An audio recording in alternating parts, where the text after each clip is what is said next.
Hello, welcome to my channel, So Till We Begin Embroidery. If you've been here before, then you know that I'm going through a little series of how to get started with embroidery. If you're new, then thank you for stopping by, and I hope that you will enjoy the information that I'm providing and that you'll be wanting to come back and hear more. Just to tell you a little bit about myself, I'm new in embroidery. I consider myself a newbie, even though I've been doing this for about a year.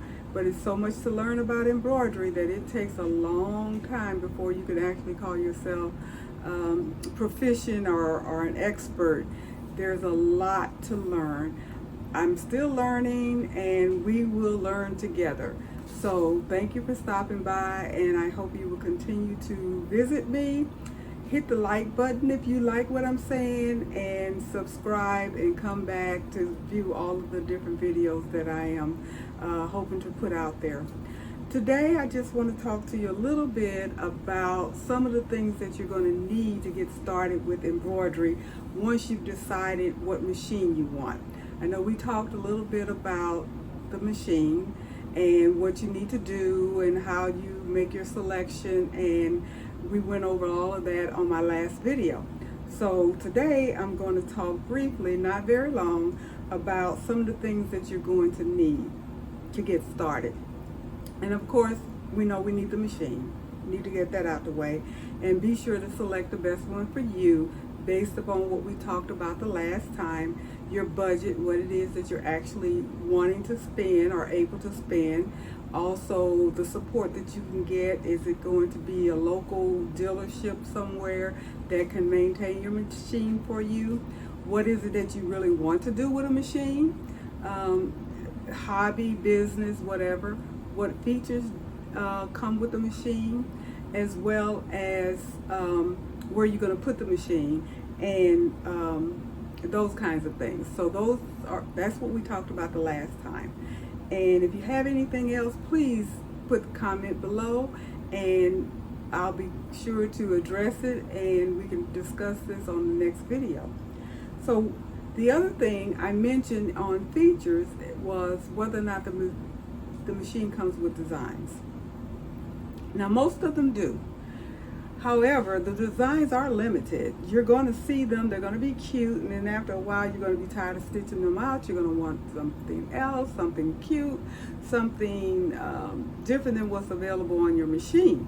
So with that being said, you're going to want to buy designs, and there are so many beautiful designs out there available to purchase, and some of them you can get free. So everything isn't something that you have to actually spend money for. There are some sites that will give you some free ones, or some very low price ones maybe. I've seen them as low as $1, 75 cents actually. Then they can get kind of pricey. They can go all the way up to, I think the most expensive one that I have actually seen has been around $10 or $12. So they can be pricey. I have purchased so many designs in my year. I know I have to have 300-400 designs, maybe not that many, but it seems like I have a lot of designs, and that's a lot of money. But you get online or wherever you're looking to pick whatever it is that you decided you wanted to do, and you see all these other cute little designs out there. You want to do this one for the kid, and you want to do that one, and oh, this is cute, and oh my goodness, let me get this one. And before you know it, you're just constantly buying them and buying them and buying them. So I just want to warn you, be careful. If you have a budget, stay within your budget, decide what it is that you're looking for, and then get that those designs. The places that I've bought designs from mostly have been on Etsy.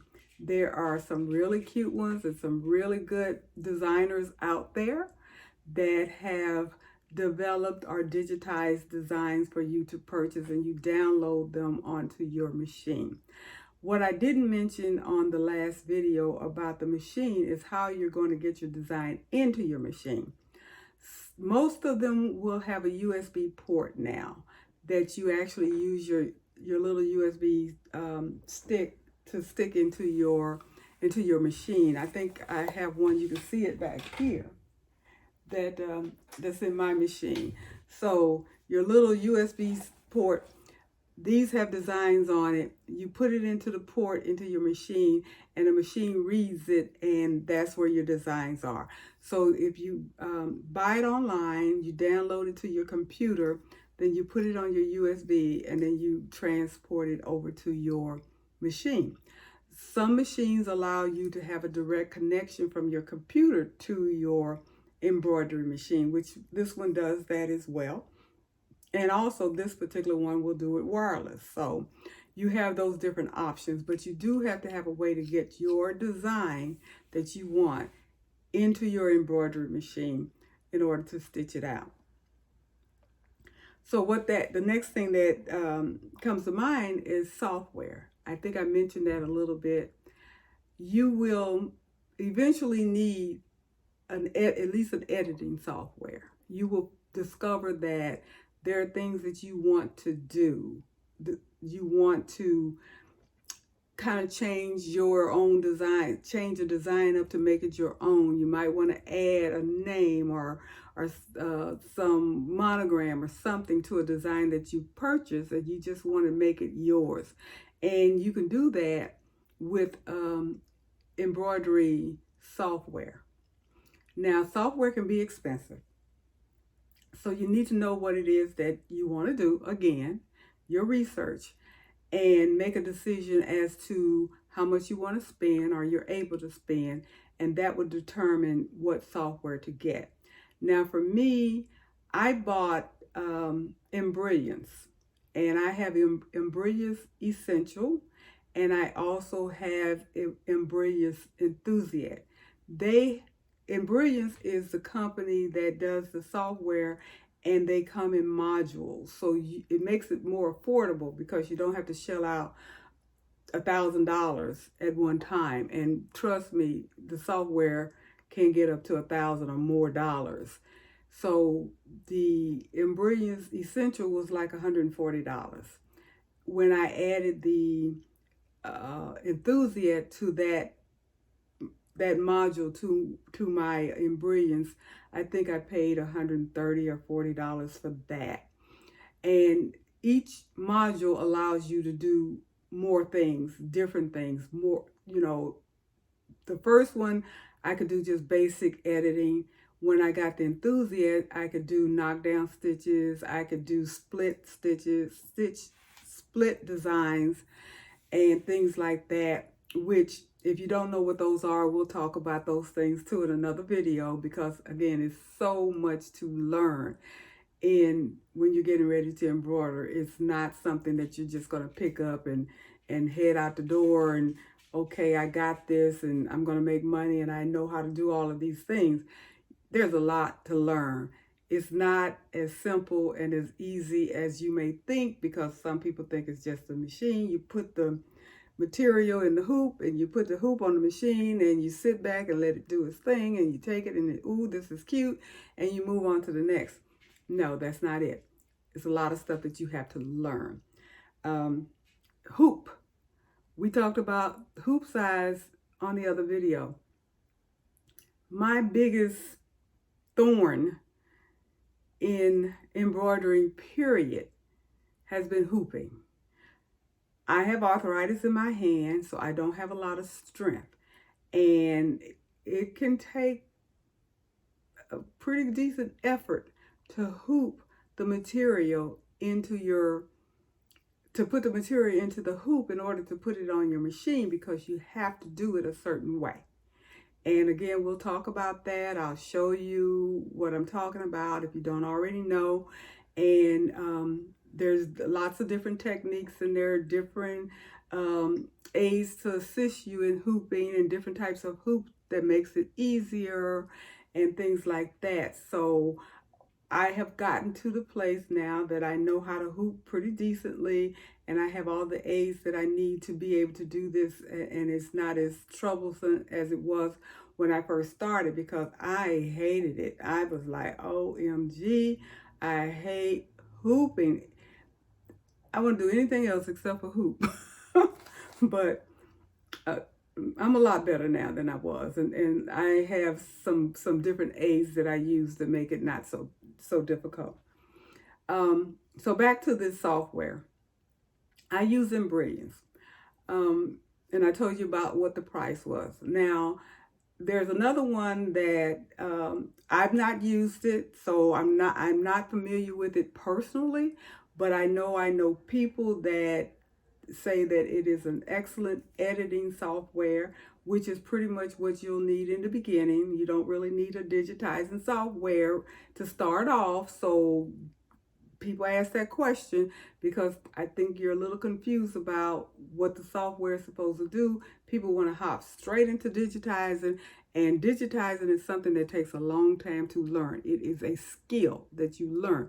You cannot just open up the machine and start digitizing. That's not going to happen unless you're a genius. Then maybe you can do that. But you can edit. You can start right off the bat editing your software, editing your design with editing software, which Embroidery is. They do have modules that do allow you to do digitizing. I have not purchased that. And I don't intend to, because I do have a different digitizing software that I have purchased that I'll tell you about in a minute. But I just want to tell you about the one that I'm going to also recommend that you look into, and it's called So What Pro. SEW, So What Pro. That costs around $65, $70, somewhere in that range. Very affordable. And everybody that I have spoken to that has used that software loves it. And it's a really good beginner software. I didn't get it because, to be perfectly honest about it, I didn't know anything about it when I bought mine. I wasn't aware. Had I been aware that that software existed, I probably would have gotten that first, because it pretty much does what it is that I need to use the software for on my everyday usage and manipulation of my design. I love my embroideries. I truly like one particular feature about it that So What Pro does not do, and therefore I will not change. I will stick with my embroideries because I like that they have a particular soft module in their software that allows you to use your fonts easier. And I'll get into that later on when we talk more specifically about software. But that's the reason why I like Embroidery and the reason why I'm sticking with that. And then again, there's other. Wilcom Hatch is a editing and digitizing software. They have several modules as well. So you can go step by step with that, or you can jump in feet first, which is what I did. I purchased the entire inclusive modules, and so therefore I do have the digitizing part. Have not used it, but I have it, and at some point I'm going to learn how to use it, and I'm going to learn how to digitize, and I will always have it. So I'm okay with that. I really didn't need to buy it when I did. I just did because I have to tell you, I listened to a lot of different YouTube videos. I watched everything that I would be up late at night in the bed with YouTube on, looking at the baby's booty and Candia and Angela Jamina and all the other ones out there that would tell me, get this, get this, get that, get this, get this. This is good. This is good. You'll need this. And every time they told me that I needed something, I went out and bought it. So I have everything under the sun, and I've used all of it. So it wasn't something that they said you need that I didn't need. So I will give them credit. They did give me good information. So I'm going to go over this list of, I have about 12 things that you really need to get started. And I'm not going to go into any real deep detail about it, but I just want to go over my list. And I talked about the machine, I talked about the editing software. You're going to need scissors, and you're going to need several different kinds of scissors. You're going to need your fabric scissor, you're going to need applique scissors, and you're going to need snippers. At least those are the three main things that you definitely need if you're going to do some embroidery. You need needles, and you need different kinds of needles, and they are embroidery needles, not sewing machine needles. And if you have a single needle embroidery machine, it uses a different kind of needle than your multi-needle machine. And they have different kinds of needles based upon the project, based upon the fabric that you're using, based upon your thread that you're using. If you use denim, you need a denim needle. If you do jersey, you need to have a needle that is specific for jersey. If you're doing metallic, you need a needle for that. There are standard needles that will work with almost everything, but you need to be aware of what it is, and you need to have several needles, various needles, based upon the kind of work that you may do. And you're going to need a lot of needles because needles break often. They get dull because you're getting all this stitching, and they're constantly moving and poking holes, and they get dull, and they get dull real quick. And that's when your thread starts to break. So you're going to have to change your needles. So you need to get a supply of needles. And thread, of course, you're going to need thread, and you need a lot of different colors. Now, where do you buy your thread? When I started off, I did get a really nice kit of thread. You can kind of see it on the back up on that shelf in that little plastic container. That's what I purchased. And about 60 to 80 different colors are in there. It's really pretty, the small spools. But what I didn't know at the time, it wasn't the best thread. It served its purpose, and I still use it occasionally if I need a specific color and I don't have it in one of my better threads. Then I will kind of pull that out and use it, for that particular project. And I got it off of Amazon. And there is good thread on Amazon, but you really need to pay attention to the threads you get, and don't try to get the cheapest thing that you can find, because it's going to tell you that's what you did because of how your project is going to look and how it's going to hold up. You need stabilizer. How many different kinds of stabilizers are there? Just as many as there are with different kinds of needles and different kinds of threads. You're going to need water-soluble stabilizer. You're going to need tearaway. You're going to need cutaway. You're going to need polymesh. There are so many different types of stabilizers you're going to need for different projects and different types of material. So keep that in mind. And I'm telling you these things because the dollar signs are adding up. Embroidery is not an inexpensive hobby. It is not an inexpensive startup business.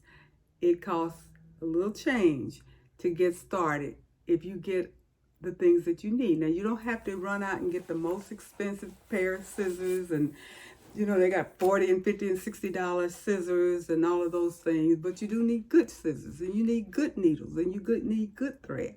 You just don't want to get the cheapest thing just to say I have it, because you're wasting your money. It's not going to do you good. You need bobbins, and you need to make sure that the bobbins are for your particular particular machine. There are different kinds. I need L bobbins for my multi-needle, and I need my brother 15, I think is what it is, or A, for my single needle. And my single needle machine is a brother, and it doesn't like any other bobbin, because I use the pre-wound bobbins, which I recommend, and it will not sew well or stitch well with any other bobbin, not even if I wind the bobbin on the machine itself, because I could never get that thing even. And so I do the pre-wound. but I have to have the Brother brand in order for it to stitch well. You're going to need, of course, fabric. Now, when you're first starting off, it was suggested by one of the videos that I saw was to use felt to practice, because you need to practice.